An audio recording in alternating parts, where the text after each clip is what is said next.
ladies and gents, welcome to the Controlled Interest Gamecast, where we talk about video games and everything happening in the industry. Episode 117. As always, I'm joined by Jordan. Jared, I can't tell you how great it is to have you back on the show for episode 117, and just really glad to have you here, Jared. How you doing? The welcome is very warm. I appreciate it. Like a cozy winter sweater. And Dom's back this week. How's it going, Dom? 117 seems like a good number in which we can praise the sun. It's your boy, Solaire. What's up? That prepped, and you didn't show that before the show started. Oh, yeah. I knew it was going to be a moment. Mine's actually unboxed on my shelf right now, too. Oh. I pre-ordered that thing so long ago and then remember it got delayed. Yeah, I forgot all about it and it just showed up on my door like, oh, yeah. Same exact thing. I was like, what's this box? You guys going to touch it to your right stick? I don't know what it unlocks for things. It's just the gesture, just to praise the sun, you know. Are you kidding me? It's not very much at all, yeah. Well, it does stuff for other games, not even too. like... I was going to say, not even like a suit of armor for Dark Souls Remastered. Oh, no, so in Dark Souls, in that game, that's all it does. I don't know about other games, Jared. What was I going to say? I should have actually introduced the show as episode 117. Shout out to Halo. Oh, yeah. Yeah. Nice. Completely didn't see the connection there. So let's talk about what we've been playing. Phil Spencer would be fucking ashamed of you, by the way, Jared. Our Lord and Savior, Phil Spencer. Yeah, so I've been playing more MTG Arena. Nothing to say there. It's still in beta phase. I think now I'm at the point where I'm just saving a bunch of my gold and stuff, so that way when it hits 1.0, I can get a lot of the cards for like the specific decks I want to make, like the competitive ones.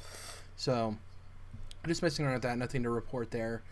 AC Odyssey, I talked about before we started the show that I'm trying to finish it before Red Dead. I don't know if I'll get there. So there's 9 total chapters in the game.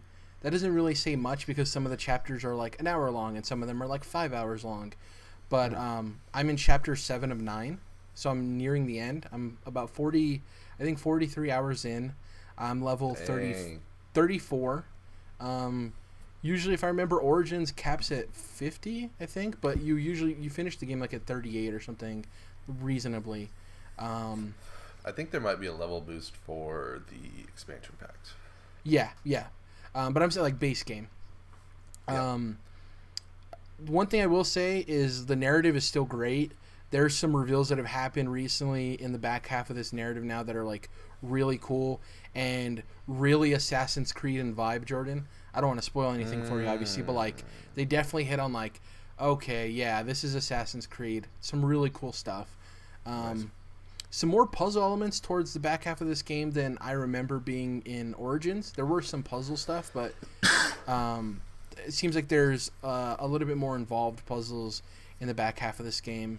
Yeah, I'm really enjoying the game so far. The thing I love about it, and it's interesting, I don't know if in the next set of Assassin's Creed games we get if they're going to add like item crafting or what they do there, but I do love the differing weapons, especially with like if there's blunt objects, obviously there's the maces and then there's axes and there's staves and stuff, and they all have their unique abilities, and you have your overpower attacks, which when you build up enough meter you can use them, and they all work differently. So like the staff is really good for like groups of enemies, the axe is good for like distance, and the bludgeon is good for like close up.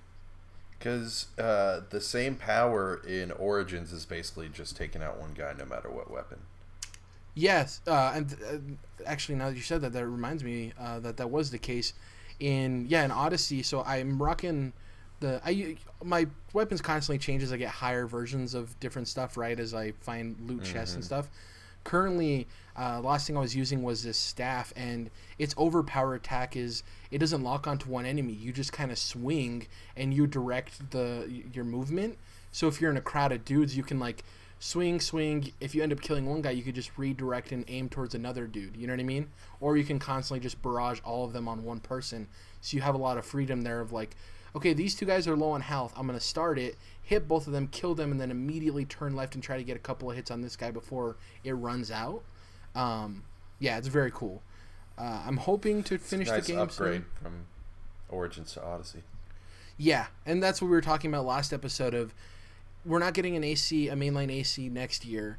I'm interested to see what that first game is, and then I'm really excited to see what the improvement is the following year. Because I really liked Origins, but Odyssey just took everything that they introduced in that game and polished it up and made it better, you know? So, yeah, not much else to report on an Odyssey. I think the next time I'll talk about it is when I beat the game.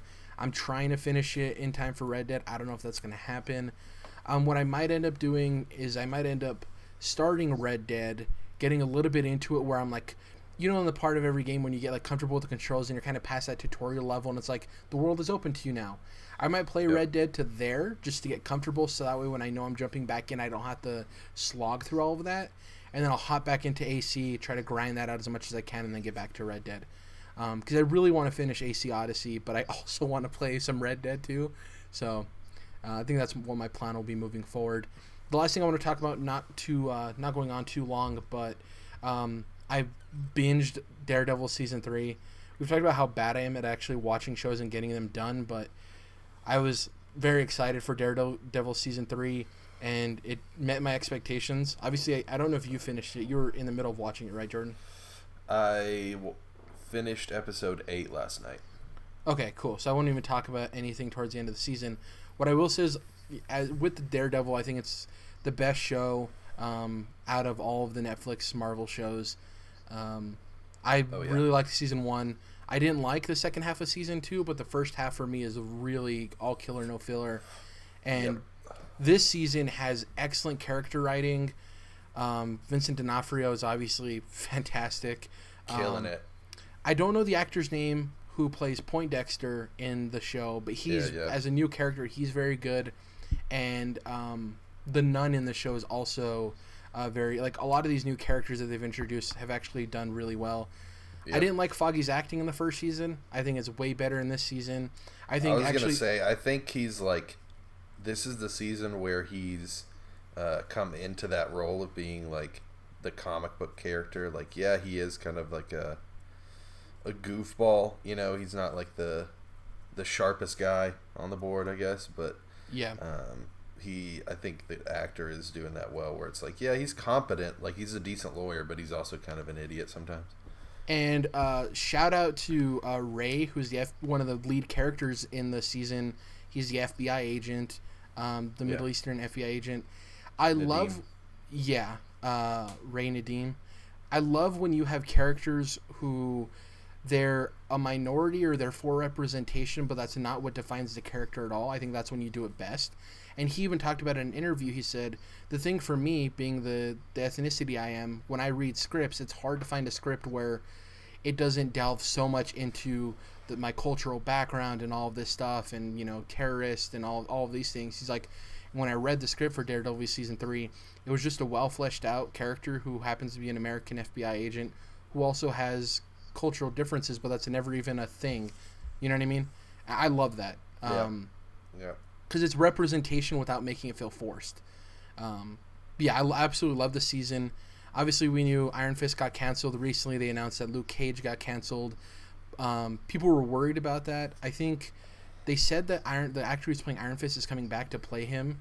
And the guy who plays Luke Cage, is it Mike Coulter? Is that correct? Yep. Mm-hmm. He didn't seem to... I mean, he seemed upset about it a little bit, but he didn't seem like too worried. There's actually rumors going that they're going to have a Heroes for Hire show. That being said, Heroes for Hire, Dom, is just like... It would be a group-up show between them two. I know you don't care anything, but just for people listening who might not know what that is. That's honestly what I think needs to happen with the whole Marvel Netflix deal. Is like put them together like with their strengths. You know, like Iron Fist and Luke Cage probably don't need their own show. You know, put them together. Exactly. That's like the dynamic duo. Are they doing more of the Kristen Ritter one? Still, Jessica Jones. That one from what Netflix has talked about, Daredevil and Jessica Jones have been the most popular. Jessica Jones is already working on Season 3. They're already doing Season 3. That's good, at least, right? Jessica Jones Season 1 is definitely hit or miss for people. I absolutely loved it. David Tennant. David Tennant is like a fantastic actor. I really enjoyed it. I haven't seen Season 2 yet. Luke Cage. Obviously, the thing with that, Dom, is people loved the first half of the season, but once the main antagonist dies, people didn't really like the second half of the season. Season 2 picked up, and people really enjoyed it, and they thought it was good. But I think it partially suffered from Iron Fist really suffered from, where if you have a hit or miss first season, Netflix is there's so many other things to watch on Netflix that people are just like out. You know what I mean? Yeah. It didn't hit Luke Cage as much as it hit Iron Fist. I got a little bit. My interpretation, which is basically useless because I've not even watched half these shows, but my interpretation was a little bit of a maybe. I don't want to say like a telltale thing necessarily, but like Daredevil started off really cool, and like people are loving these Marvel Netflix shows. Like, let's crank these boys out. Let's get them going. They had already planned the whole. Right? They had built it around Defenders, which is the team of Daredevil, Jessica Jones. Oh yeah, I forgot they did. So that. they had planned all that, and I'm thinking now that we have. So Defenders technically hasn't been canceled. So technically the 4 Marvel Netflix shows right now are Defenders, Jessica Jones, Punisher, and Daredevil, which honestly probably should have been the case the entire time. And then Luke Cage and Iron Fist just hop into Defenders or Jessica Jones or Daredevil. So we'll see. It'd be cool if they like take the 3 solo series that they're doing and then kind of like use that to bolster Defenders and then kind of give the canceled show characters some time on screen. But it is kind of a weird spot that they're in right now, especially with Daredevil season 3 being successful, and Punisher being super successful. Like Daredevil and Punisher are my favorite. Obviously Punisher only has 1 season, but like Daredevil for having 3 seasons, and I love 2.5 of it. I don't necessarily dislike the second half of season 2 or think it's bad. It just didn't hit the notes that everything else did for me. I was thinking watching it, Jared, that you might know this better since you've seen the whole season. Season 3 seems like a better overall season, but like to me, you're never going to touch the Punisher episodes of season 2. Those are going to be the best episodes of the series, Yeah, I mean, I think the only things that come close are the episodes in season 1 with Daredevil and Kingpin, because it is just that connection between 2 people. You know what I mean? Yeah. And I think with season 3, as good as it is, there's a lot more characters, so you can't really focus on a character versus character dynamic. One thing I will say, because you have seen the episode, and I would urge you, Dom, even if you have no interest, go to watch any of these shows, go to Netflix and click on the specific episode. Season 3, episode 4 of Daredevil has one of the most insane quote-unquote one-shots or continuous takes I've ever seen in TV. Obviously, there's probably some editing there, and it's not entirely actually a one-take. Sure. But the continuous shot in that episode, Dom, is crazy. So it's basically Daredevil in a prison trying to get out. I don't want to spoil anything else if you actually end up watching the show. It's really cool. But it's an entire continuous shot of him making his way out of the prison during like a riot. It is awesome. A lot of cool stuff in season 3. I'll be honest, because I watched season 1 and 2 of Daredevil. They're both pretty good, but so you're technically ready to go on this. Yeah.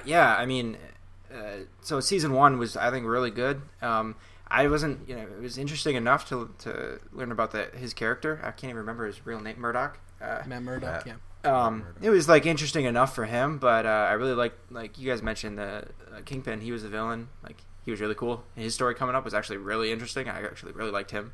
But then it had that great payoff at the very end when he finally puts the suit on and all that. It's like, oh, this is badass. I got one of those feelings. And then season 2, I think, was pretty cool too. A lot of fighting, but then the Punisher stuff was what kind of like really kept me going on that.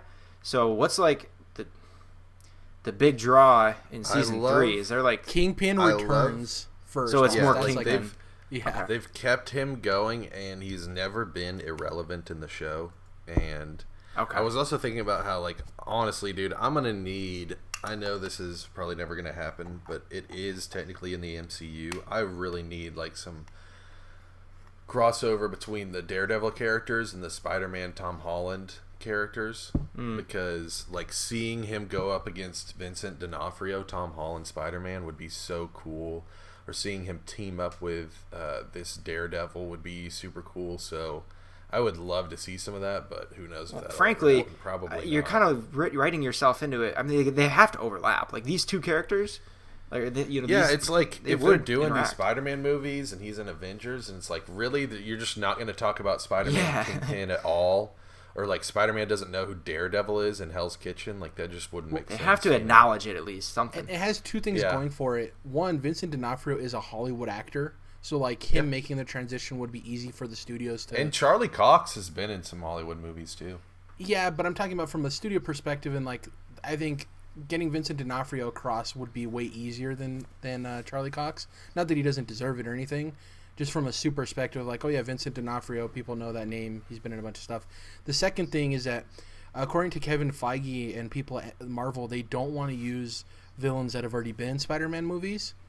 So we haven't seen Kingpin in any of the Spider-Man movies, so that gives it another possibility as well. And Vincent D'Onofrio has expressed a lot of interest of wanting to do it. Sounded likely. Hope maybe, I don't know. It's a pipe dream at this point, but who knows? Yeah, like the Sony Spider-Man situation is all weird. Who knows? But it is something that I dream of. And, you know, at the end of the day, it's like they have the rights to the characters. They already have the live-action Kingpin in the MCU. You know, why the fuck is he not fighting Spider-Man? Yeah. So, that's it for me. What about you guys? All right, let me get in there. I get excited. I booted up. Breathe, Odyssey. Dom. Breathe. Yeah, breathe. I got it. You're right. I do have to fucking take a chill pill. I'm choking on my own words. I booted up Assassin's Creed Odyssey, Jared, but I did so via Google Project Stream in my Chrome browser. Assassin's Creed Odyssey. You got into the beta test thingy. Yeah, played it for about a half an hour, and then that was the end of that. Didn't have any more time for it, but it seemed to work pretty well. But nice. I can't actually speak to the game at all based on that. Are you gonna? Do you have any interest in the expansions for that game? Are you gonna be playing those? Are you talking to me? Odyssey. Yeah, Jared. Oh, sorry, I didn't hear the beginning of your sentence. Apologies. Yeah, it's interesting. It depends on when they come out and what exactly is included in them. I'm not anti their expansions. I know they have a lot of content and stuff. It depends on where I'm at, because I still want to play Red Dead, get to that, then Red Dead Online comes out and I want to tinker with that, and then I want to get to God of War. So I don't know if I'm going to have time, and I don't know if I'd rather spend that money on something else. You know what I mean? It is. Yeah, I feel you. It's interesting how they're doing episodic expansions, and then in between they're adding little mission packs in there. Yeah. So it's really, it seems like an interesting season pass. I'll say that much. I think Far Cry 5 kind of had that problem for me, because I really liked that game, but the expansions came out much later, and then they were weird in their own right, I guess. I think some of them were pretty good, but I don't know. But I was well beyond that game anymore to I'm not going back for these weird expansions at this point, because there's other things I'm doing now. Yeah. The one thing that AC Odyssey has for my attention is that I absolutely love Cassandra. I love that character so much. It's one of my favorite video game characters. Oh, so I don't know if I'll just bite the bullet and be I just want to spend more time with this character, you know? So, who knows? Oh. I definitely miss some expansions, but even if it's... Because there's some that come out a fucking year after the game. And if it's a game I love enough, I'll definitely go back for it, so...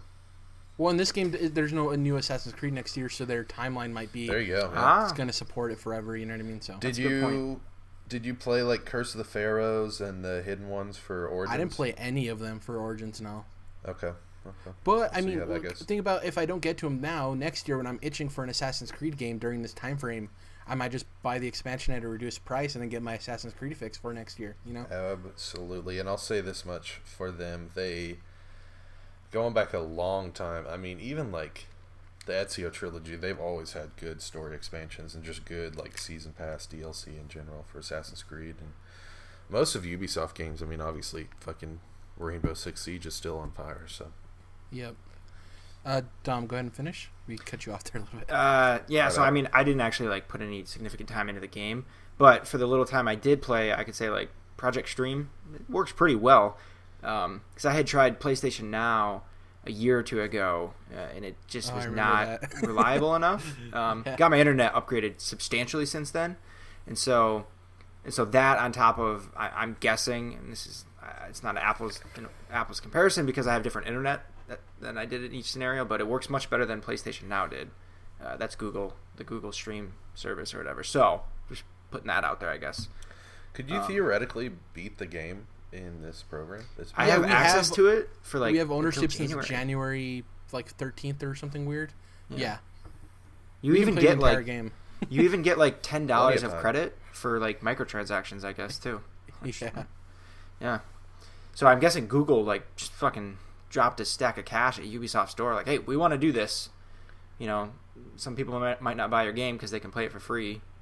But anyway, It's let me not move on. perfect, but the fact that you're playing a AAA game in an internet browser is insane. It's remarkable. Yeah, it's extremely cool as a concept, if nothing else. I might get back to it. We'll see. I might have to like move my router because right now it's in the basement, so I might want to like move that up where I can actually. We'll see. I'll let you guys know how it goes. But how are your victims going to connect to Wi-Fi if it's not in the basement? I was gonna say, imagine it like an umbrella, Dom, because you want it as high as it can go and like spread out over your house. Really, it doesn't go up, yeah. or I mean, it doesn't. It's not a giant circle. It's an umbrella. It's more like a dome. Umbrella. Yeah. Yeah. Oh, okay. I didn't realize that. So I'd really be best off in the top floor then. So you actually want to take it outside and tie it to your cable antenna or whatever it is. Ah, yes, of also, the less like metal or electronic stuff you have surrounding it, the better signal you'll get. Yeah, that's. Yeah, you know what? I'll let you know how it goes. I Just wrap it in tinfoil. Yeah, get the bunny ears or whatever. Other than that, I played a lot more God of War 3 remastered. You know, like the other hot new game of the year. This is a real thing. Yeah. The hotness. Yep. It's pretty cool. It's a pretty fun game. You know, it's a fun game. Hell yeah, it is. But it's really interesting at playing this after God of War, the PS4 from earlier this year, because you can definitely feel like all the DNA in that new game, like all those like the same kinds of puzzles are there. The action, combat is similar, but in my opinion, it's just so much better. And, it's that's the easy way to say it. Yeah, it's just more arcadey before with the fixed camera and stuff. And each hit isn't quite as meaningful, I guess. So you like God of War 4 better, combat wise? Oh, definitely. I mean, it's just. I would say it's hard to say that it's better just objectively because it's different. It's a different style, So I could see where some people might actually like the more arcadey old style better, but it's just a totally different kind of thing. But it's cool. It's really interesting to see, where where God of War 4 came from and kind of some of that DNA. I don't know. It's been fun and interesting. But Kratos is just, oh my God, he's just like annoying as hell. So everyone who ever complained that Kratos isn't a great character before, they were right. At least in this game, he's just kind of one note. I will say, God of War 3 is like, never go full Kratos. He totally goes full Kratos because he's like ripping the head off of Apollo or something. Like he's just doing the most outrageous shit to these gods that he's killing. So. It's like the dials at 11. And I'm sure if I had played, the preceding games, that I'd feel a little bit different. Because all I know is I don't know the gist of it but these gods have just been like putting him through hell and back multiple times, literally. And so the way he's acting, while without having seen the preceding stories themselves, the way he's acting, I still understand. It's like, okay, that makes sense. It's over the top, of course, but I can at least get why that's going on and why he is. And it seems like this game there's not much story to it. It's just kind of like this is like the end. Like he's fucking up all the gods. Like this is just. Most of the story has already been told about why this is happening, and then here's just like it feels like a final act, really, of a larger game, kind of. But it's fun and crazy over the top. Yeah, it's that conclusion to that trilogy, Yeah. The interesting thing too is like how the games have been made kind of mirrors mythology in a way of like there's a whole thing about the Phoenix being reborn and stuff like that, and in a way it's like Kratos his journey is over in that game, and then he's reborn as someone new in the new God of War. You know what I mean? Yeah, so it kind of mirrors that in a way. But yeah, I'm nearly done. The philosopher. I think I'm like nearing, the final fight with Zeus or whatever. I got to be getting close. So yeah, it's been a fun game. I've been digging it. You just said the philosopher journey real quick. I don't want to touch on this too long. One of the best parts of Odyssey 2 is running into. It's always been with Assassin's Creed, running into the historical figures. So Socrates is hilarious in this game, but like more in like a dry humor, straightforward way. Because he just like talks forever, and you're just like, shut up already, Socrates. Just shut up, stop talking. And Hippocrates is in this too, who obviously is one of like the the founders of medicine and medicinal practices. Obviously, that's why they call it the Hippocratic Oath, and all that stuff. And he's very interesting to his story of like healing people and coming up with methods of treating the sick and the wounded. Is really interesting. So I forgot to throw that in with the historical figures. It's really cool. Hell yeah. What have you been playing, Jordan? So, been playing a bunch of... Well, I guess I'll just touch on Assassin's Creed real quick since we've been talking about that. I'm probably 70-ish% through Origin Story at this hours. Yeah. Me too. I thought you were going to say No. hours. Okay, I mean, cool. I have played a lot, and I've done a lot of, like... Because, I've talked about it before, how much I love running around the worlds of Assassin's Creed, and Egypt's pretty cool, obviously. So, running around and unlocking stuff and taking down forts and messing around. Like, when buddies come over, we just pass off the controller or whatever. So doing, like, side stuff and main quest, actually. And I think I'll just get around to Odyssey. I can probably get, like, the gold edition with the season pass around Black Friday pretty cheap. So, like, Christmas time, I'll probably be ready to roll up into Odyssey. Go with Cassandra too, man. I'm telling you. Absolutely. Yeah, she's the better character to start the game with. It's rare that I have a choice in a game and choose the male protagonist. I'm almost always going with the females just because it makes it like more often that I'm playing female-led games, I guess. I don't know.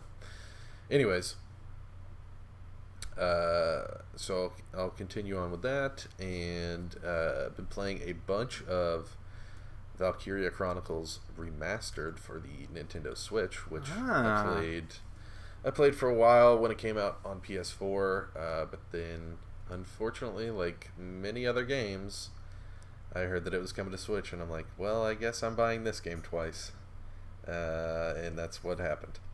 But I'm already farther at this point than I was.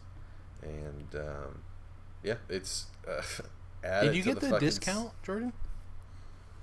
If you owned Valkyria Chronicles 4 on Switch, you got the remaster for 25% off. I don't know if you... Yeah, I haven't bought 4 yet because, I've never beat 1. Yeah. And I think I'll probably end up going through the whole series because you can play the second one as a PSP game on Vita, and then I can emulate... The third one never came out in America, so I'll just have to, like, emulate an English ROM of that, hopefully on my computer if I can find it. And then I'll probably get around to 4 back on Switch. I did download the demo, Jared, because I found out that progress carries over, which is the main thing. And there's, like, bonus missions that you can only play in the demo. So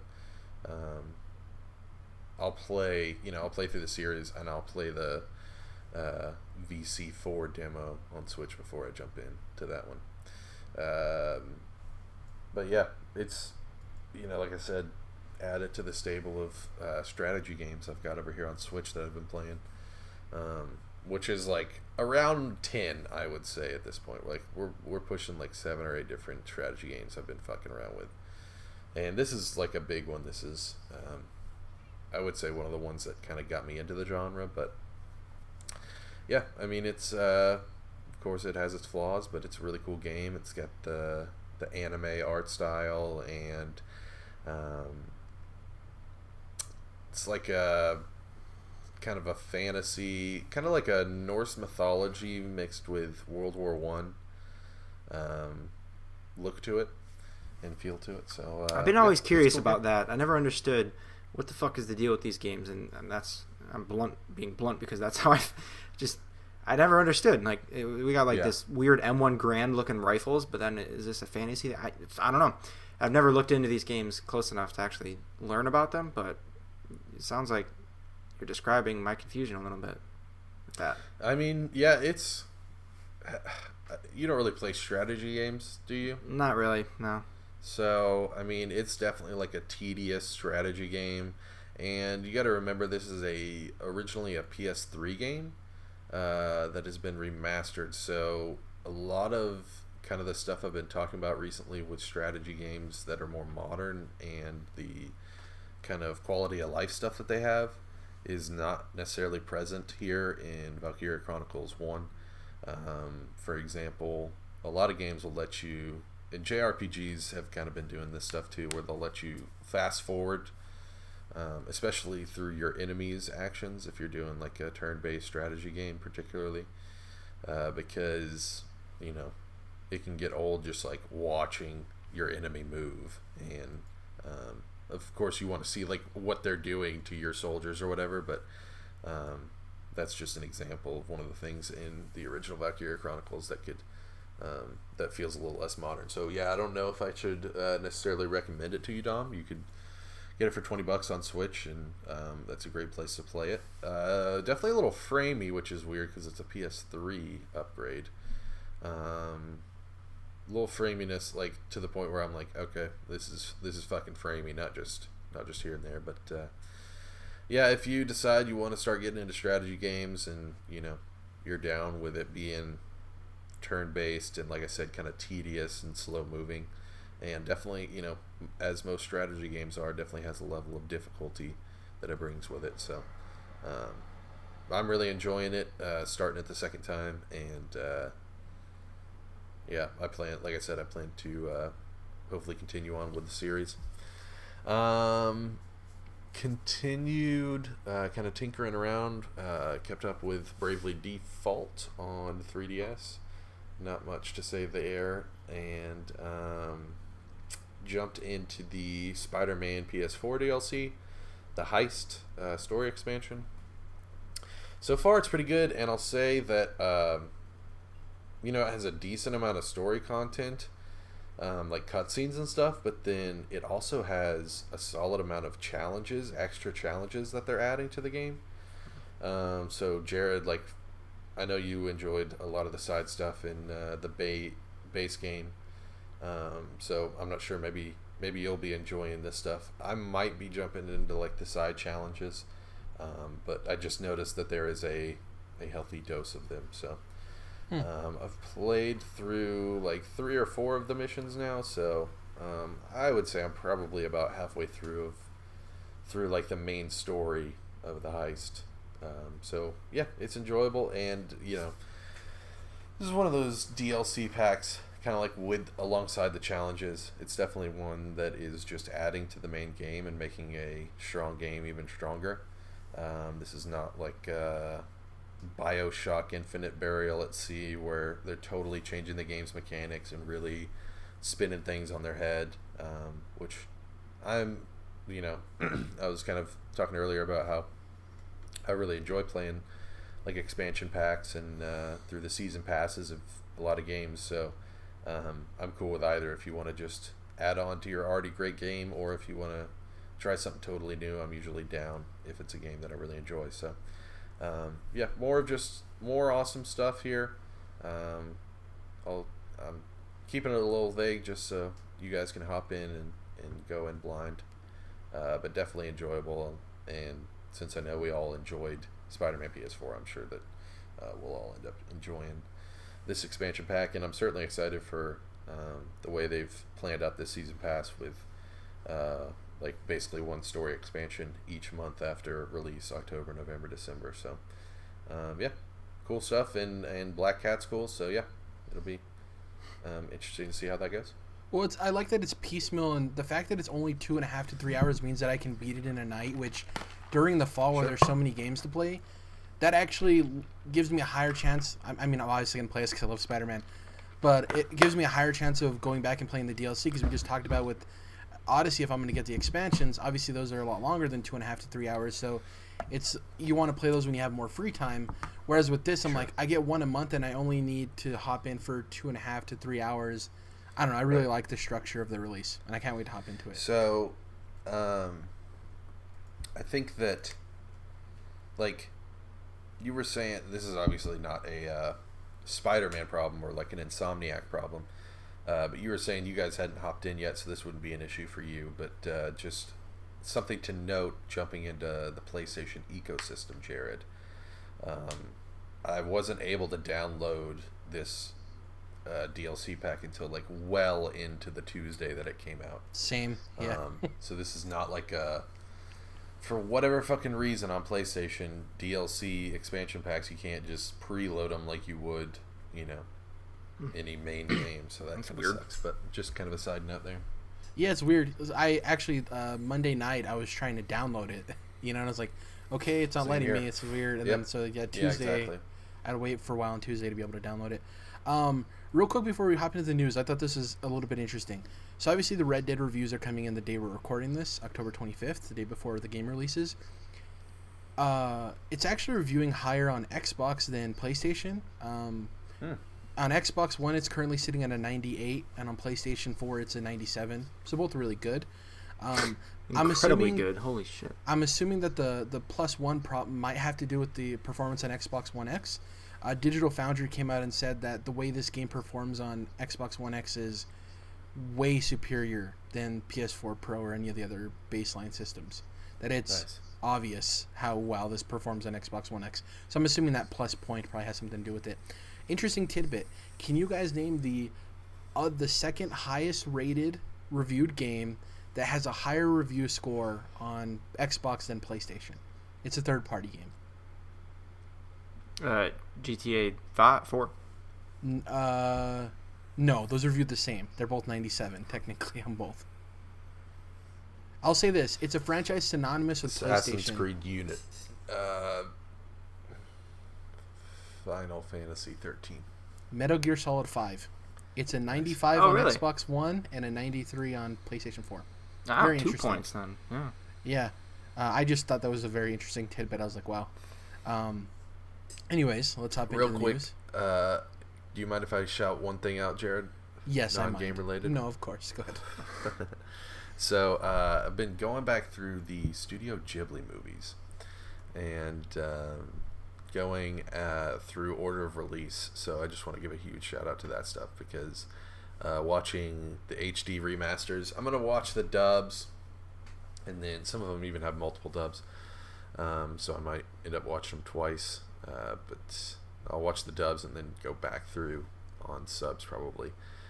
But yeah, watching the HD remasters, they're fucking gorgeous movies, man. And after I finish them, I kind of just put them on when people are over playing video games or whatever. Put them on in the background as a visualizer with music. But just a huge shout out to those movies in that studio.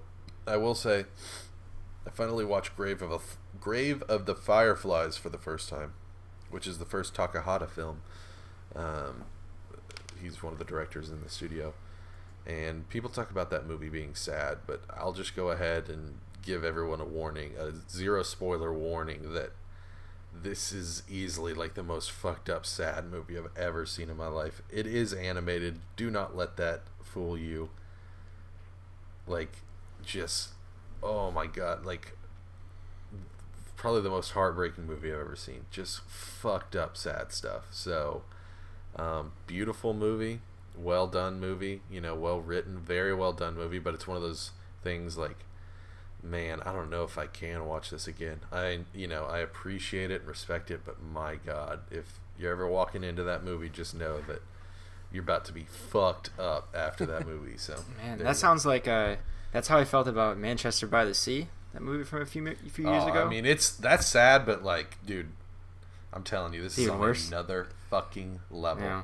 Here, I'll give you a very minor spoiler. I mean, actually, you even see this in the very first part of the film. Yeah, the first scene of the movie is being introduced to this young boy dying of starvation because his parents died in World War II Japan, like the bombings and stuff. And like, then the movie is basically about him and his younger sister as children just wasting away of starvation and homeless after their parents died. It is gut fucking wrenching.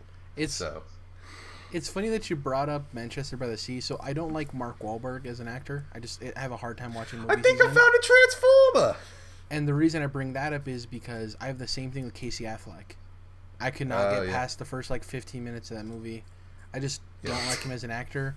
And then when I heard all the stuff that happened about him with the Me Too movement and stuff, I'm like, yeah, he seems like a creep. Yeah. I didn't like him before that, but then that just like gave me a little bit of reassurance, you know. Probably not that, you know, you'll ever go and watch this. Have you seen him in Gone Baby Gone? Kind of a thriller. No. Drama. I think Morgan Freeman's in it. It's probably 10 years old. That's a great movie. He's good in that. Speaking of sad, let's hop into the news. We got a couple of sad news stories and then some impressive stuff to talk about. So the first one is that Jade Raymond has left EA.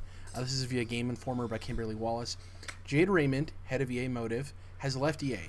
Raymond joined EA and founded EA Motive back in 2015 after spending years at Ubisoft and other places.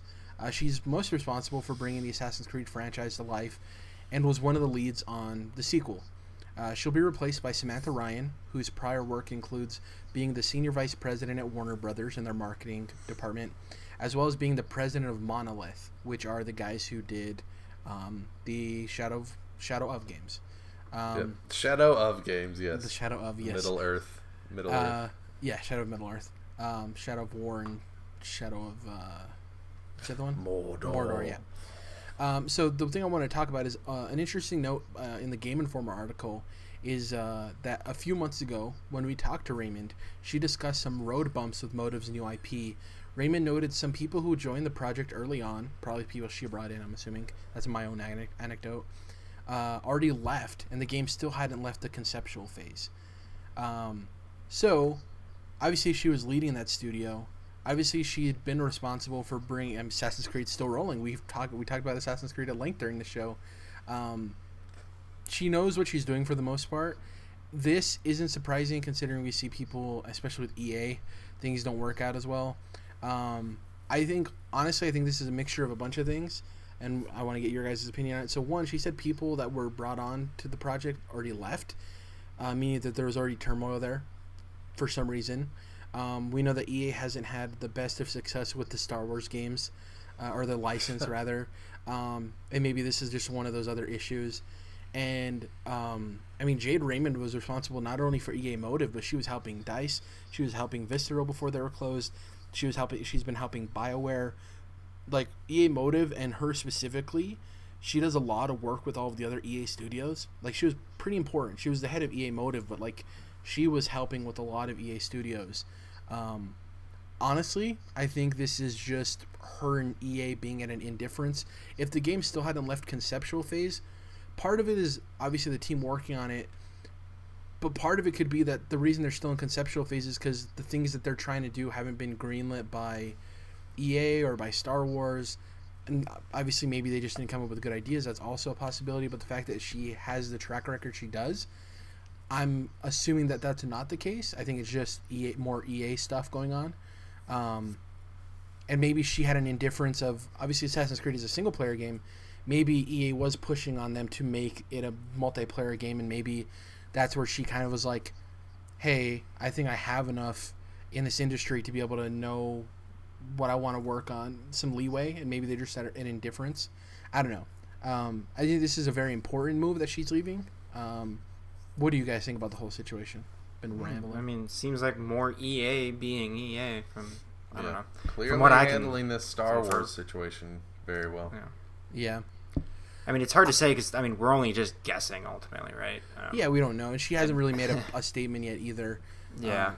Even speculating would be kind of a strong word, but, EA's only given us, reason to negatively speculate on the kind of shit they do especially with Star Wars, it seems. So that's what we're left to infer. If nothing else, this is just, essentially another delay for that Star Wars game that she was working on at her studio. So it's like, or if not a delay, then just telling us that it essentially had been delayed at one point because, they've had such a difficult time getting it off the ground. So it's like, when are we just going to get a great Star Wars game from EA? Is it going to fucking happen, man, before they get this shit ripped out from under them? Who knows? It's definitely, I think, past the line of ridiculous at this point. How much they've fumbled it. This is going to be maybe the most ignorant thing I'll ever say in my life, and entitled and crazy. But I just feel like it's so easy. There's certain jobs like, okay, if you made me like general manager of the Detroit Lions, yeah, I'm probably not going to make them a better football team. But if you put me in charge, or any of the three of us, frankly, I would trust.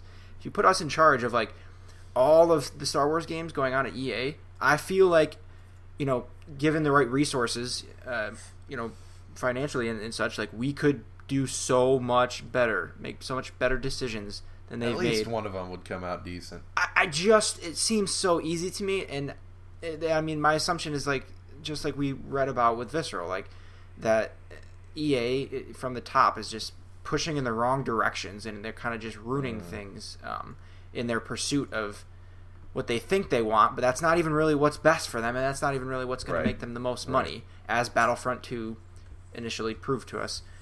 Again, craziest thing I'll probably ever say, but I usually don't say like crazy shit like that, but I feel like I could do a better job making decisions right now. I don't know. I know it sounds crazy. Like there's a lot more to it that I don't know about, but it's just frustrating. I want Star Wars awesome games. Yeah, there hasn't. It's not like there hasn't been amazing Star Wars games before. There's a long history of those, and so the fact that they just have not been able to get the job done is just insane, man. And for them to have the sorts of resources they do, it shows that it's clearly them shooting themselves in the foot. It's not like they don't have the reason that Disney and Lucasfilm partnered with them in the first place was because they had the manpower to handle something like Star Wars, and they have just mucked it up so damn hard. And I really want us to hopefully quickly get back to a place where Star Wars video games are not under exclusive license to a single publisher. Well, remember, Disney owns Star Wars. So, and they're seeing what happened with Spider-Man. Do you think they're ever going to sign an exclusive deal like this again? You know what I mean? Right, yeah. So hopefully that... But I'm just saying, hopefully that becomes the case sooner rather than later, because then we are, closer to getting actually... we should be getting tremendous Star Wars games. It's the same way I feel about the movies. At least good ones. Really, a lot of the novels right now is like... Yeah, a lot of these, they're passable, serviceable, whatever you want to call it. They'll get the job done. It is Star Wars. It's got some characters in there that you know and love or are interested in or whatever that look cool. But when are we going to get some Star Wars shit like we've had before plenty of times that is, pun intended, out of this world? The problem with Star Wars 2 is that a lot of times we've heard that the people higher up that control Star Wars are very picky about what they allow and what they don't, and that's the difference with Marvel, where Bill Roseman from Marvel Games is like, Insomniac, just create your own lore, do what you want to do. Obviously they're there to help them and give them advice and stuff like that, but they're just like, create your own world, don't be tied to any previous canon, just do what you want to do. Yeah, Marvel is in a much better place than Star Wars as far as just like, go be free and do your thing. Yeah. You guys tackle the Star Wars perspective. I want to talk about from the Jade Raymond perspective. Yeah. Very. I mean, it's part of it, though. I think it's a valid talking point. Very rarely do you come across people with the success she does with 20 years of experience that are like free agents. This is a person just like Amy Hennig for me personally. I'm sitting there and I'm Phil Spencer. I'm like, dude, either have her become a part of the initiative or bring her on to be on a studio. Yeah, she did just start her own studio with Motive, so I'd hate to be him asking, like, hey, you want to start another studio, 5 years after you just started one?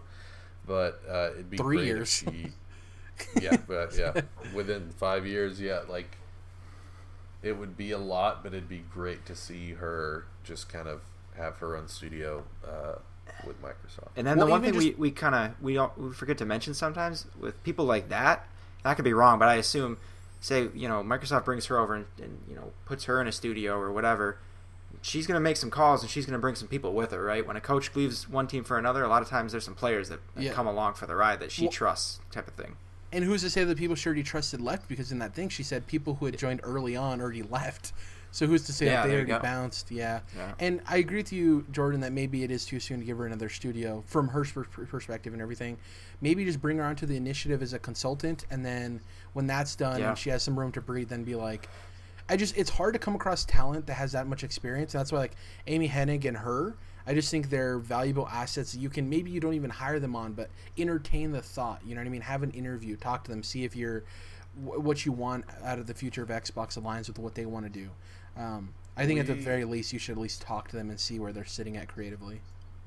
Do we have any idea if Amy Hennig is still like chained down in somewhere in EA's basement? Well, no, fed scraps of food. We know she's doing her own thing and she's experimenting with narrative and VR. Personally, VR isn't really going anywhere in terms of like up, so I think they're gonna mess around with that for a bit, and then she's gonna want to go back to making something more traditional. But I think now she just wants a breather from the Naughty Dog situation that she left, and then the Visceral situation back to back. She probably just wants some creative freedom at this point, just to breathe for a bit. The second news story: PSN name change worrisome updates. We talked about the PSN name changes a couple of weeks ago. This is also from Game Informer by JP Gemboris or Gemboris. He has a very interesting last name. Gemboris. I'm just kidding. I have no idea either. Players are currently receiving invites to PS4's firmware 6.10 patch, which includes the name change beta, but are worried at some of the language expressed in the invite. Game Informer's Gemboris writes, among the myriad problems reported in this disclaimer, games and apps may not function properly. Players may lose access to paid-for virtual currency and DLC. Save data may be lost, which also includes leaderboard status, progress made in game, and trophy data. And your former PSN handle may remain visible to both you and other players even after you change it. It's like they just shouldn't have done it. They clearly don't have it nailed down. So it's like you can lose all of your data. You can lose access to the DLC you paid for or the virtual currency. And yeah, your name might not even change in the end. People might just see you as Turd Burglar 69. Like, this is awful. Honestly, this is like worse than if they just announced that it wasn't possible yet. Like, Man, yep. It's one thing when, you know, there's some new service or new game or whatever, and like, oh, there's, you know, like, we found some bugs that we hadn't anticipated. These are the things they are anticipating. So God only knows the things that would happen, you know, that they haven't even seen yet, that are even worse, too. To me, it's like, I think they got strong-armed into a position where they'd rather release it and have it... This is like... It's not even really functioning at this point. You know what I mean? Yeah.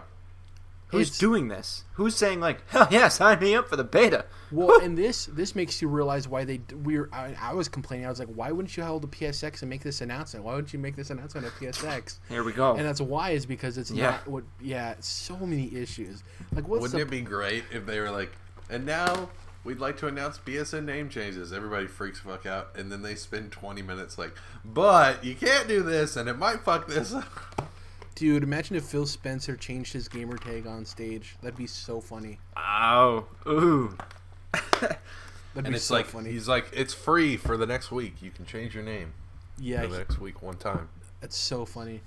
Or if they mention it during, like, when they announce the next Xbox, and they're like, yeah, you can still change your gamer tag, no issues. Don't have to worry about losing any of your save data. This is just so crazy because as big of a company and successful as PlayStation is, they, in under normal circumstances, they wouldn't release something that's broken, you know? No. Yeah. None of it makes sense, It's dude. weird. Fuck. It's like, we need to make the announcement. Who cares if it doesn't work? Just push the goddamn green button and go. Jesus. Like, personally, so if I was somebody who had a bad PSN name, I'm literally in the same position I was before this was announced.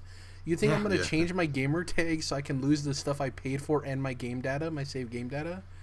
That's crazy. I don't know. It's sticking with anime tit lover. God, it's like the thing I said before the show. It's like, you got it done, but what did it cost you? Yeah. Everything. I guess I'll remain Skyrim Vape Lord 69. Oh man, Skyrim Vape Lord. Jesus Vape Christ. Yes, there's not much else to say there. It's worse than we thought. We're being a little bit optimistic. Down, we're like, it's oh yeah, worse than we thought. Maybe it just won't work with some games. Maybe you'll just see your old gamer tag. No, it could just totally screw everything up. That's what we get for being optimistic. I always feel like I'm like bagging on PlayStation, so I just wanted to be optimistic. You know what I mean? And it's like, nope, okay, it's worse than I thought. Which is, it's so funny because you see like God of War and all these single player games getting absolutely fantastic review scores, and it's like all this other stuff. It's like, you know, it's like when your parents tell you to clean your room, and instead of cleaning, you just throw everything under the bed. You know what I mean? Yeah. It's like, my room's clean. It's really funny. Some positive news for PlayStation. Let's get into these September NPDs and Spider-Man's impressive sales. So do you guys want to guess the top 5, or you want me to go through them real quick? Up to you guys. I read them a Okay. few days ago, so I don't really remember it, but I will still guess been the top continuing. 5 September NPDs. Okay, so Let me search my crystal ball. I think that Spider-Man was a part of this list. yep. So actually, I have some details about specific entries too. So we'll go into that afterwards. Number 5, Shadow of the Tomb Raider. I think that's good. I think that's about where I expected it to be. I'm glad it's not lower. There were some worries amongst people. High. Exactly, there were some worries that it was going to drop lower because of advertising or the current state it's releasing in with all these other big titles, and the fact that it wasn't developed by Crystal Dynamics. It was by Eidos Montreal. Eidos. Yep. Number 4, FIFA 19. That's not even including PC sales. That's expected. FIFA is one of the biggest sports franchises in the world. No surprise there. Number 3, AC Odyssey. Now you're saying to yourself, that's weird, Jared. Assassin's Creed Odyssey came out in October. NPD tracking actually ended the day after AC Odyssey came out, October 6th, I believe, and there's some interesting details about that we'll get into. Number 2, NBA 2K19. Once again, when sports games come out and the season starts up, they sell like crazy. Madden, NBA 2K, FIFA. Number 1, Spider-Man. So you were right in your prediction that it is on the list. Shockingly, I know. This crystal ball, I'll tell you what, boys. So here are some details about those entries. So like I said, FIFA 19 didn't include the PC numbers, so it could be potentially higher. Assassin's Creed Odyssey came out... What about Switch numbers? Yes, but not digital. Right. AC Odyssey came out a day before tracking ended, so it landed at number 3 with only 2 days of sales tracked. It also saw double-digit percentage dollar sales growth compared to AC Origins, which is good for the franchise. It means it's tracking upwards.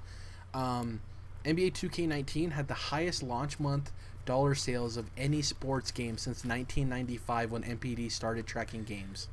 Ooh-wee. The largest launch month for a sports game. It also is that being said, it's also the biggest launch in NBA 2K history, which you kind of would assume given how well it sold. This is something that wasn't in the top 5, but I wanted to mention it. So though it came in at number 7, Forza Horizon 4 saw record numbers as well. It saw the highest launch month dollar sales in Forza history. So that's any of the Forza games, that's Motorsport or Horizon. And it also was the biggest launch for a racing game on any Xbox platform ever. So though it came in at number 7, it still did really well. It's a quality game, so you'd expect it. Now, the top-selling games of the year so far, and there's an interesting one on here that you'll notice. So number 5 is NBA 2K19. So with 1 month, it's already number 5. Number 4, still holding strong, Monster Hunter World. Number 3, with only 1 month of sales, Spider-Man PS4. Number 2, God of War. And number 1, Far Cry 5. We're going to get into the Spider-Man numbers specifically, but it's cool to see 2 September games become 2 of the highest-selling games for the year, period. NBA 2K19 got in there, and Spider-Man got in there. We're assuming Red Dead will probably bump someone out, and Call of Duty will bump somebody out in October as well. We'll see next month. But here's the Spider-Man info for you guys. So these are all like impressive records. 1, it's the highest launch for a PlayStation exclusive ever. So any PlayStation game, not just PlayStation 4. Biggest launch for a PlayStation exclusive ever. It's the 7th biggest launch for a game on the PlayStation platform ever. So not just exclusive, like third-party anything.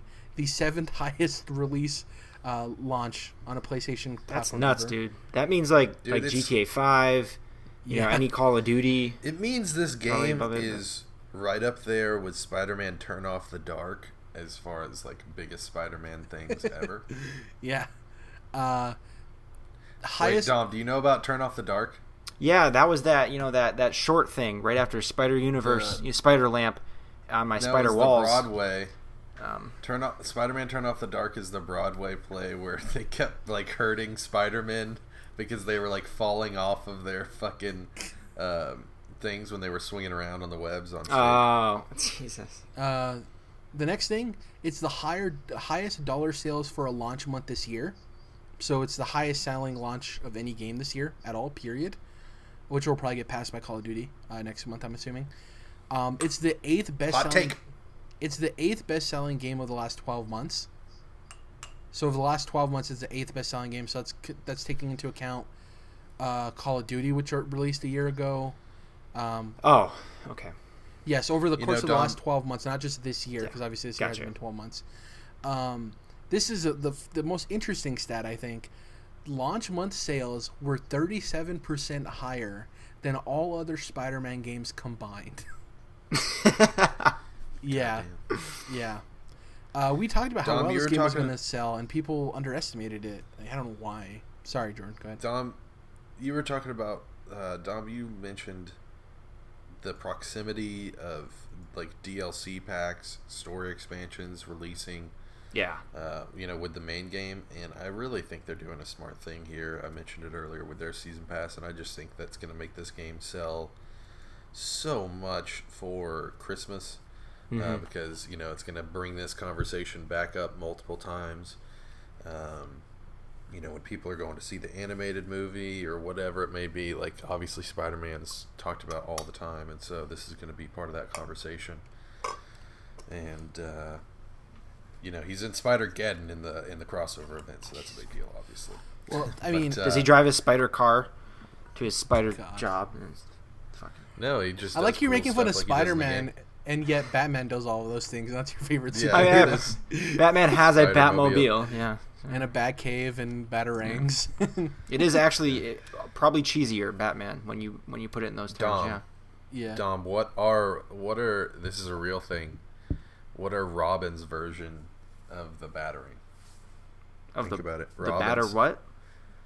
The Batarang. Think about Robin's version. What would Robin's version be called? Oh, well, it's the Roborang, of course. No, the Birdarang. The Birdarang, yeah. Jesus. That's a real thing that they've used as the title. I just can't, man. I just can't. The interesting thing is, have you guys seen that somebody says that Daredevil, the description of Daredevil and the description of Batman make it sound like the other person is named after them? Like somebody who uses sonar to fight crime and all this stuff, it's like, oh, he'd be called Batman. And it's like, this other guy that uses this other guy who uses fear as a tactic to. Oh, that'd be a cool what if story or Elseworlds. That'd be if they cross that over. That Daredevil and Batman would be great crossover. Also, since we're talking about it, I think a third person stealth action adventure Daredevil game would be fucking awesome. Well, no, it can't be first person. Black screen. Yeah, it's not just a black screen. No, you're seeing a third-person game just like Spider-Man PS4, or Spider-Man Turn on the Dark PS4. Also, the mechanic where it it's like in sonar mode. Yeah, the mechanic where it pulsates out to find items actually makes sense too in that context. Right. But it would be such a great game. There's just a whole joke about if you describe Daredevil to somebody, they think his name was Batman, and if you describe Batman to somebody, they think he's Daredevil. That is a cool thing. I'm glad you told us that. So with Spider-Man, I think there's 3 points where this game is going to sell like bonkers, or 4, I guess. 1, Black Friday, it's going to continue to sell like bonkers. Holiday, Christmas, obviously. I think when Avengers 4 comes out, this game is also going to sell like bonkers again. I think it's going to pop up in NPD really high because people are going to go watch that movie. And considering Spider-Man comes out the following month, we assume he's going to be back in some way. Spoiler alert. And obviously people are going to... I whipped out the Iron Spider suit and power when I was playing through the DLC yesterday, and my buddy was freaking out. He's like, oh my god, it's just like the movie. And then obviously when Far From Home comes out, I think that's another time when it's going to sell like crazy too. I'm interested to see when they're going to announce that the sequel's being greenlit, because we already know, given these numbers, it's going to continue to sell. It's going to pass God of War. Nothing against God of War's quality, but yeah, through October, I definitely agree. I think it already has. People underestimated how popular Spider-Man is. We've talked about it. He's one of the most popular characters. Apparently his toys sell more than any other superhero. His specifically Spider-Man toys sell like bonkers. Because it's he's obviously above the sonar superheroes, aka Batman and Dolphin Man. Also, you have to think about parents. Like, nothing against Batman, but like if you're going to the store and your kid wants a Batman or Spider-Man, you're going to pick the one with the colorful suit. You know what I mean? Especially for like younger kids. That being said, everybody loves Spidey, baby. Just get him both action figures. Have Spider-Man fight Batman. Do it. Don't be a coward. Crossover. Yeah. That's it for the show. Let's talk about what we're going to be playing. Red Dead Redemption 2. Obviously, I'm gonna have AC Odyssey beat pretty soon as well. MTG Arena. That's pretty much it for me. I'm trying to think. Do the Chilling Adventures of Sabrina come out this week? Yeah, baby. Also, Dom, you really like horror stuff, right? Yeah, you're gonna tell me to watch that Netflix show? Yeah, it's on the list, man. I gotta do it. I haven't watched it. I was Hill House is fucking incredible, bro. The two things I know about that show is very good, and episode 6 is one of the craziest things they've done in television. Yeah, no, that's it's like I'm like ready for it. We're nearly done with Making a Murderer season 2. Worth a watch? I mean, I got like 2 episodes left. I'll let you know. So far, it's like there's just not enough more story to tell, in my opinion. The documentary just stretched out. Yeah, I think so. We'll see what else they give. I've not been following the news the past year on the actual cases, so there could be more that is going to get me. But from what I heard, it's playing Spidey challenges or something. Yeah, from what I heard, it's like it's okay, but you can pass if you want. Like the first season, it doesn't really add much from what I've heard. But if you like want to know every last thing about these cases, then you got to do it. And it's still high quality. Like these people know how to put a documentary together. And what's cool is initially they address a lot of the criticisms from the first, the first season, and they were very aware of themselves because obviously the first season had such an effect on the cases and what's going on in the world, and so that's actually been really cool is how they've been aware of themselves for the second season and their effect and their response. It's not like a literal response because no one in the documentary is actually talking. They're interviewing. You know what I mean? Yeah. You don't hear a voice of someone who made the documentary, but it's cool how you can see like, this is what they're saying about that. These fuckers or whatever. It's funny. Yeah. Some of that's pretty cool, but overall, I'm like, I'm kind of like getting dried out on the story, especially on the Stephen Avery side. I've actually become more convinced that this dude is guilty as a motherfucker. Oh dang! But whereas after the first season, I was like, I don't know, maybe. But but anyway, I won't go too far into it. I'm not even done yet. So, but after that, I got to get into that Haunted on Hill House business. Yeah, I was gonna say since we mentioned that, Jared, and you were talking about Daredevil having like the one shot episode, where there's a long extended shot where there's a bunch of shit happening. Yeah, like the escape from the prison. They have one of those in Haunting of Hill House, and it is fucking awesome. They have so many episodes like that. It's based around this big family that moves into this house to like flip this old haunted house, and so like each kid, there's 5 kids, and each of them gets their own episode.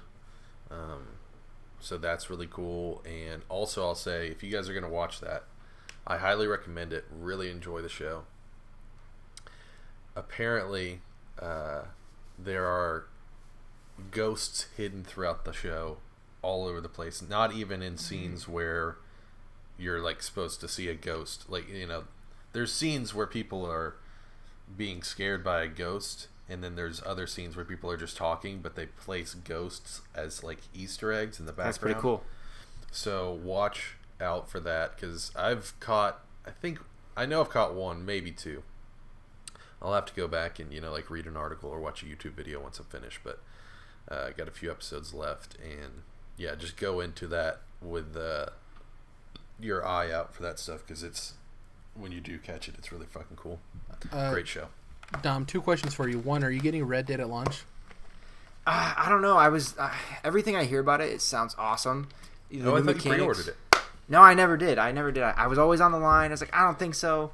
But I've listened to a few reviews today, and like some of the new mechanics I'm hearing about, like these survival mechanics, and like you have to eat and drink, and you have to like feed your horse and all this stuff. I'm like, and camping, and I don't know, all that is like so far right up my alley that I'm like, oh, this actually sounds awesome, and it feels, what I'm hearing about it so far, it sounds different than what I know of Rockstar games so far. Some of these new mechanics, so I like that actually has got me sold. But apparently, as of the day of recording this, a day before the game comes out, it's already too late to get the Amazon pre-order discount, which is fucking stupid, Amazon. Damn. So now I'm like, that lasted until after the game came out. That sucks. I did too, but I guess it's only select titles now.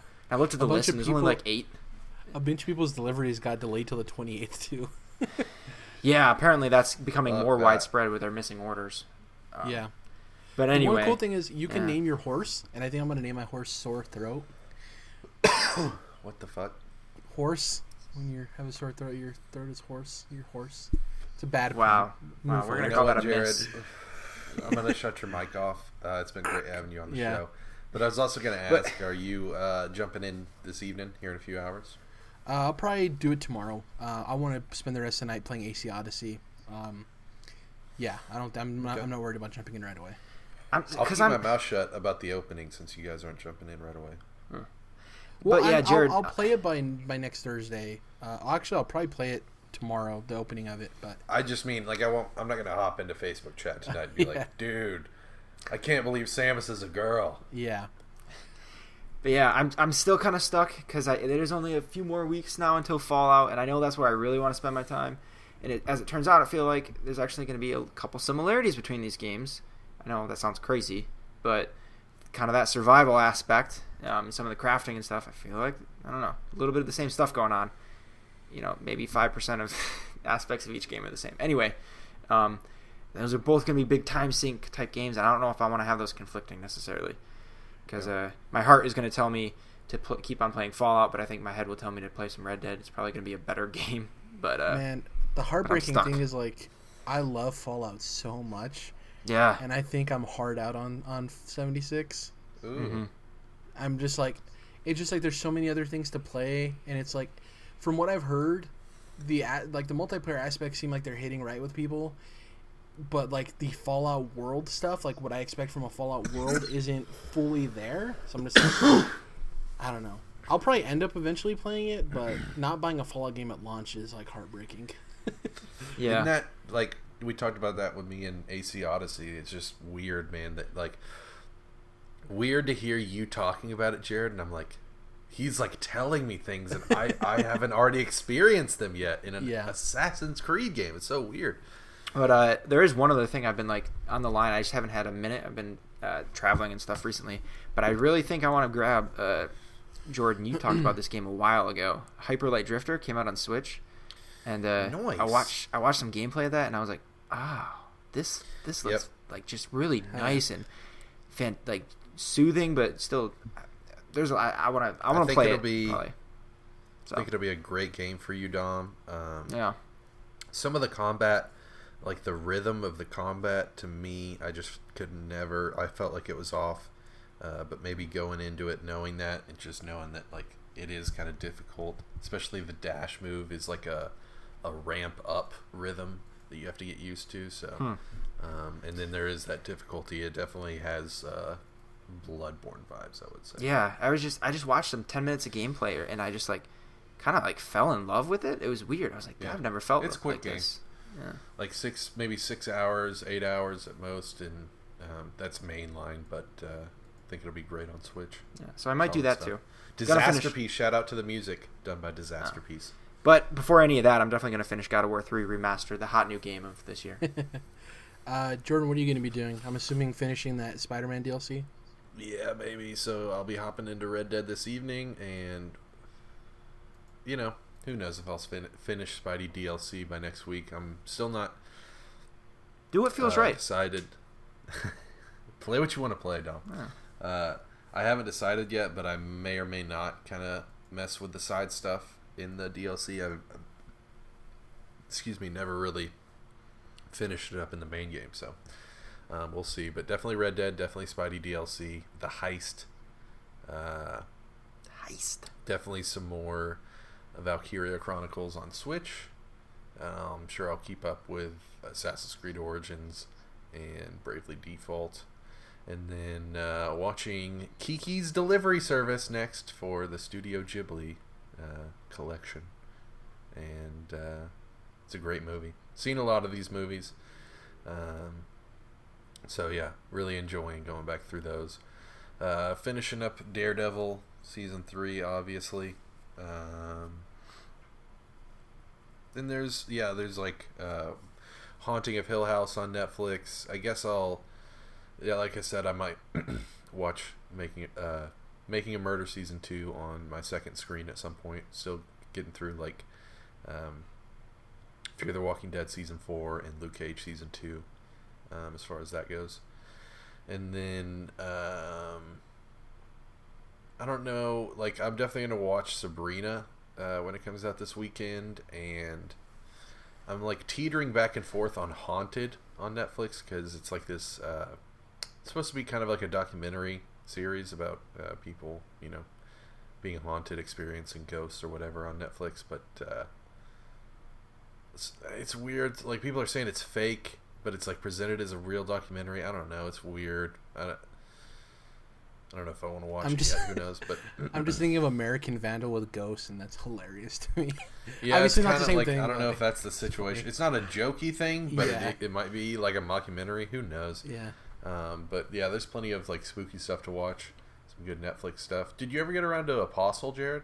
Did you watch Nope. Apostle? It's on my queue, on my watch list. It's up there near the Nice. top. Yep. Noise. So, yeah, I'll definitely be, watching some more spooky stuff. I'm sure. Ringing in the holidays, 'tis the season. Real quick, before I close out the show, do either of you believe in ghosts? Absolutely, Jared. So, did I tell you? This is a weird place to talk about this story, but Oh when I moved into this house, my landlord was walking me around, and there's basically two houses on this lot, and so at some point, someone that lived in the front house hung themselves like 5 years ago in one of the trees on the side of the house that I live in. So I definitely think there it's possible that there's some spirits floating around my Yeah, you know, and in my house, I'm haunted by an aborted fetus. You know, that was from the Baron's daughter or whatever. You live in the PT Jesus house? Christ. The Baron's daughter. Yeah, it was a Witcher 3 reference. Never mind, guys. Ghosts aren't real. Also, Baron's America daughter. doesn't have real ghosts. That stuff's in England, where they've been having history for millennia. Bro. Come on over to Tennessee. Come on over. Yeah, I mean, we have like The ghosts of haunted South. conquistadors and Spaniards and stuff here, and Native Americans. I thought it was fitting to ask like a Halloween-inspired question towards the end, since we won't be recording till after Halloween. So I didn't know. Jared, if you it's guys great to believe have in you on ghosts. the show. Do you believe in ghosts? 0%. 0%. Yeah, I. So if you saw like a wisp, a light, ephemeral wisp as you were walking through a dark room in your house, no one's around, you know it's not a person. And it's my eyes tricking me. what would you it's think? like it's probably It's my something. eyes tricking me. It's something with, the lighting. So it's like you're looking at it scientifically. that's for how I sure. approach almost everything. Yeah. Well, even if you can't explain it scientifically, that doesn't mean to the only Jared. explanation left is ghost either. Exactly. Yep. Could be a specter. Also, I'm not a very spiritual person at all, so I think that has a lot to do with it too, without going into a deep discussion. But I think having some spirituality to yourself, I think, lends itself to you being more accepting of ghosts and Absolutely. stuff. Jared, I hate to come at you like this, but you can't see what I'm looking at here in the crystal ball. And so I just want you to know that the spirits that do surround you on a daily basis, they're not there to hurt you. And so, just give them some positive vibes and they'll give them back. And you guys will all coexist and happily habitat. Worst case scenario, I'll just call Kristen Okay, Wiig no. and Kate McKinnon to come help me and capture them. The best. Just make Ghostbusters. sure Yeah, that you pull out your neutrino wand. just Uh, offer your Neutrogena sunlight wand. medals at the sunlight altar and praise the sun. Real quick ghost will before we leave you. close, the funniest thing is when Andy from Kind of Funny called it a Neutrogena. Funniest thing. Thank you guys for listening to That's episode great. 117. Master Chief out. Was that party mode? Yeah, that Sorry was to their interrupt. Was that their party mode? Ghostbusters Let's Play. Thank you guys for Sparty listening. mode? Party mode. Sparty mode. Thank Like you guys for 117? listening to episode 117, good one, of the Controlled Interest Gamecast. If you can, please follow us on YouTube. is Sparta! Follow us on iTunes. Leave us a review. It definitely helps. Twitter, at CTRLINT. That's Controlled Interest abbreviated. I am at Jared_. Dom is at Dom's Oreos, as he has a problem with them. And Jordan is at Mellow Modus. Catch you guys next time.